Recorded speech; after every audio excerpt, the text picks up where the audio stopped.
अजीज भाइयों, मैं हूं मोहम्मद इकबाल। आप देख रहे हैं चंपारण न्यूज़ पर दुनिया की बिग न्यूज़ शो। इस शो में आज आपको सुनाएंगे 26 जनवरी से जुड़ी कुछ अहम बातें। आज़ाद हिंदुस्तान की तारीख में दो दिन इंतहाई अहमियत के हामिल है।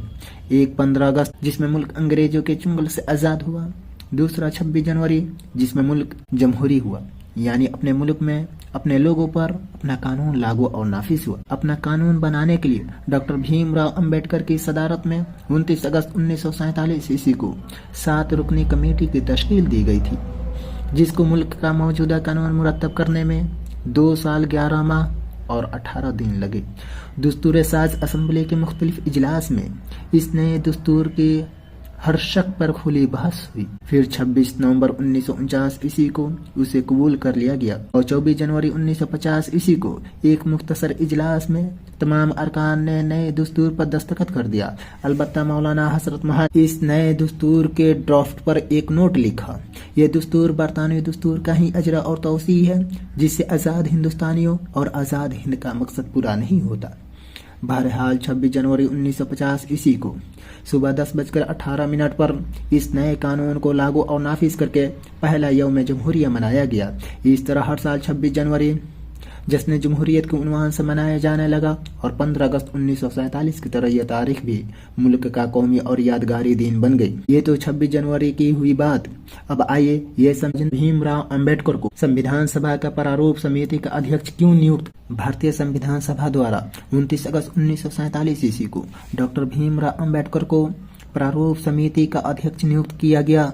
इसका मुख्य कारण उनकी अद्वितीय कानूनी विशेषज्ञता, संवैधानिक मामलों में गहरी समझ, सामाजिक न्याय के प्रति प्रतिबद्धता और विभिन्न देशों के संविधानों का गहन अध्ययन था। उन्हें संविधान का मसौदा तैयार करने के लिए सबसे उपयुक्त और सर्वसम्मति से योग्य माना गया। संविधान सभा को एक ऐसी समिति की आवश्यकता थी जो कानून की बारीकी को समझकर देश का सबसे बड़ा लिखित संविधान तैयार कर सके, और अंबेडकर की क्षमता इसमें सर्वश्रेष्ठ थी। इसीलिए इन्हें संविधान सभा का अध्यक्ष चुना गया। मौलाना हजरत मोहम्मद ने संविधान के अंतिम मसौदे पर दस्तखत क्यों नहीं किए। मौलाना हजरत मोहम्मद ने भारतीय संविधान के अंतिम मसौदे पर हस्ताक्षर नहीं किए क्योंकि वह अंतिम दस्तावेज और उसे तैयार करने वाले संविधान सभा की प्रक्रिया से असंतुष्ट थे। वे चाहते थे कि संविधान सभा पूरी तरह से जनता द्वारा चुनी जाए, न कि केवल ब्रिटिश काल के मताधिकार प्राप्त लोगों द्वारा। साथ ही वे सांप्रदायिक आधार पर संविधान सभा के गठन और संविधान के कुछ प्रावधानों के खिलाफ थे, जिसका एक जिंदा जी मिसाल आप लोगों के सामने रखता हूँ। अनुच्छेद 370 का विरोध। मौलाना हजरत मोहम्मद ने कश्मीर के लिए विशेष प्रावधान अनुच्छेद 306A, जो बाद में अनुच्छेद 370 बना, का विरोध कर रहे थे और उन्होंने इसे भेदभाव माना था। लेकिन उस समय के उन महान नेताओं ने उनकी बातों को न मानी। जब 70 साल बाद 5 अगस्त 2019 का दिन आता है तो इस देश के तत्कालीन प्रधानमंत्री नरेंद्र मोदी ने जम्मू कश्मीर के ये विशेष प्रावधान को समाप्त कर दिया।